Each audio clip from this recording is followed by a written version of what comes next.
the hardest thing about learning about history is that you mostly learn that all other countries than your own are trash. Talk to me all about it. After World War I, who pops out of Germany? Hitler. This fool named Hitler. Let's talk about just how scary the Great Depression was. Because all of Europe and America's economies were swaying, sort of like buildings in a really large earthquake. The sheer amount of people who were affected by the Great Depression and were left to essentially die on the streets caused a phenomenon in which, quote unquote, Hitler was born. Is Hitler the one with the weird thing on his face? It's hairy. Yes, Hitler is the one with the mustache.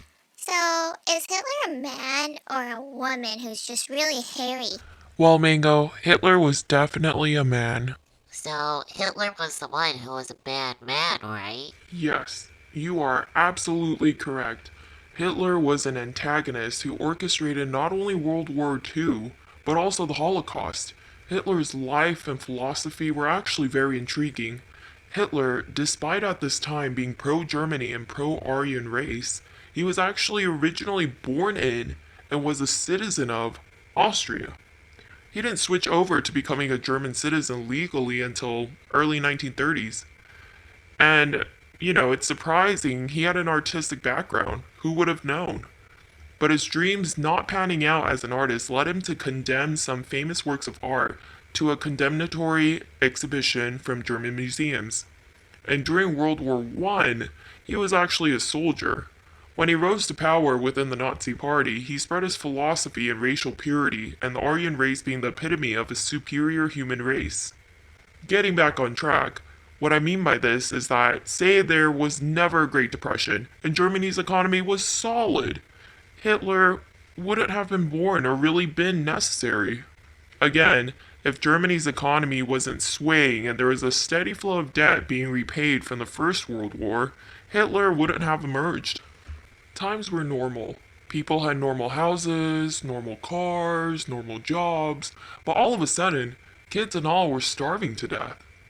In normal situations where the economy is good, people for the most part have jobs, can buy houses, are able to afford living expenses, and can continue in a standard/normal way of life. However, all of a sudden, no one can buy houses anymore and everyone's starving and dying. Think about it. Every single person around you is starving and dying. What would come out from this situation? Well, I guess it would be no more treats and sadness. Well, yeah, I see your point, but we have to think bigger. Cults.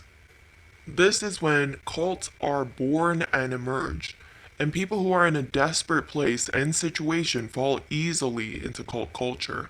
I mean, when you look at cults these days, don't you ever think, wow, who in their right mind would fall for that kind of stuff these days? But it's because there are people who fall for that kind of stuff that people create cults and extremist groups and whatnot. So, is a cult like a cat leader, the leader of the pack, like a wolf pack? Not necessarily. It's like if Mango was in a cat cult and came up to you on the street and said, hey, are you tired of normal dry cat food? Come with me to my people and they'll give you some really good wet food and snacks. Oh, I think I'd go. Fine, I'll give you more snacks. Don't go joining a cult now. People who are struggling in their lives might not show it outwardly, but they're still there. People don't walk around with signs on saying, I'm hella depressed right now, my life is hard. Am I right? You just get reeled in. When cults just throw stuff out there, there are people who can be easily influenced by cults. But these days, there aren't that many people who would be reeled in by cults and such. Maybe out of 10,000 people, one or two? On the other hand, if out of 10 people, 8 are starving and dying, wouldn't you want to join a cult too if they were fishing for people and said, hey, we'll make your life better and give you lots of money and food so you survive? Drum roll, please.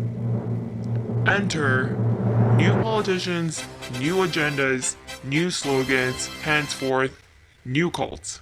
Fascism, Nazism, and other authoritarian and extremist political views were born during this time. Hitler hit hard during this time, pushing his ideology that there's only one pure race and everyone else can just go away. And then we have Japan, who is just being a pain for all countries by trying to invade places without using too much manpower. But, anyways, back to the bigger news.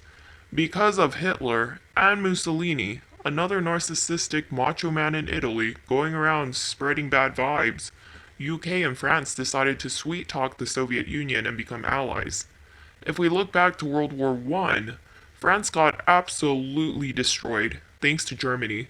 So this time around, they were super anti-Germany and 100% against anything Germany was doing at this time.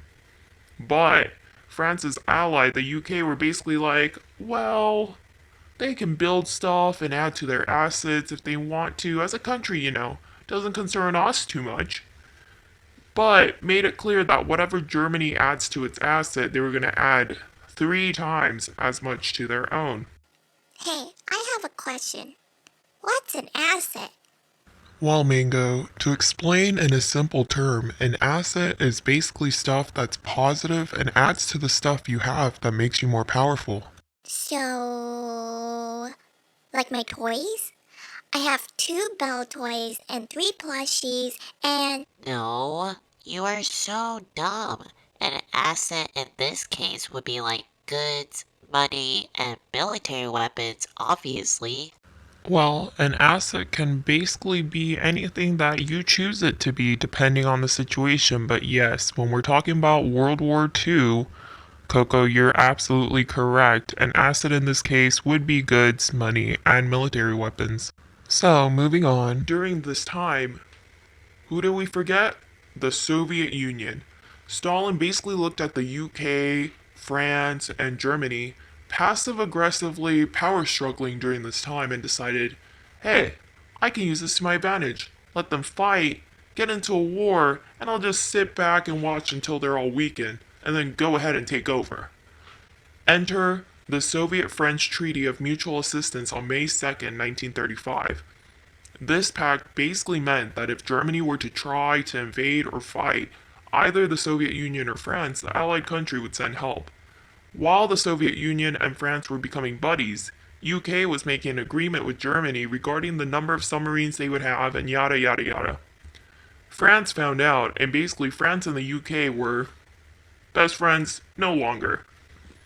When all of this was going on, Italy had plans of their own. Mussolini was like, oh, well, I'm going to invade Africa while everyone else is fighting like idiots.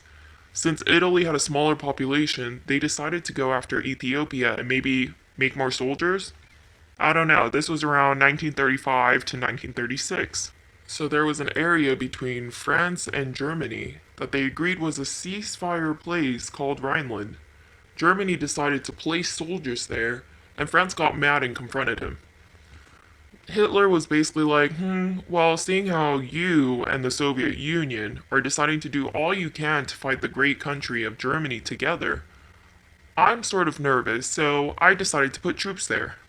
France was outraged and cursing Germany out, when UK decided to chime in and say, well, it seems reasonable for Germany to put troops there as a defense tactic. But there was a bigger motive behind UK basically playing devil's advocate for both sides and adding fuel to the fire. While France, Germany, and the Soviet Union were busy bickering with each other, the UK wanted to build up their power and assets while just observing. The UK wanted to keep creating chaos to keep strengthening their assets while the other 3 countries were distracted and weren't getting stronger. The way the UK thought was, if France gets attacked by Germany in the future, then I'll step in with the Soviet Union and help out. Up until this point, Hitler and Mussolini weren't really friends, or on the same side for that matter. Hitler was like, oh, I feel like everyone's leaving me out of everything and making me a loner. And Mussolini was like, oh, I just wish there was someone on my side. Basically, both Hitler and Mussolini needed an ally at this point. Oh, that's sad that Hitler and Mussolini guys don't have any friends. At least I have Coco. But In 1936, there was a coup d'etat in Spain. The Soviet Union thought, oh, this is a great time for us to be heroes and help Spain out. But at this time, Hitler and Mussolini came together to help the coup d'etat. From here on, Hitler and Mussolini's friendship / allyship, whatever you want to call it, started. Even though the Soviet Union's economy was bad, they had the largest amount of land and manpower in Europe, so other countries were getting anxious because they weren't able to touch the Soviet Union, but also didn't want to get eaten up. And so it started adding on tensions, political plays, and anti-communism stances, especially from Germany and Japan, which was in October of 1936. And so slowly but surely in Europe, from then on until 1939, so 1936, 1937, 1938, finally 1939, tensions rose until it finally burst, leading into what we know as World War II.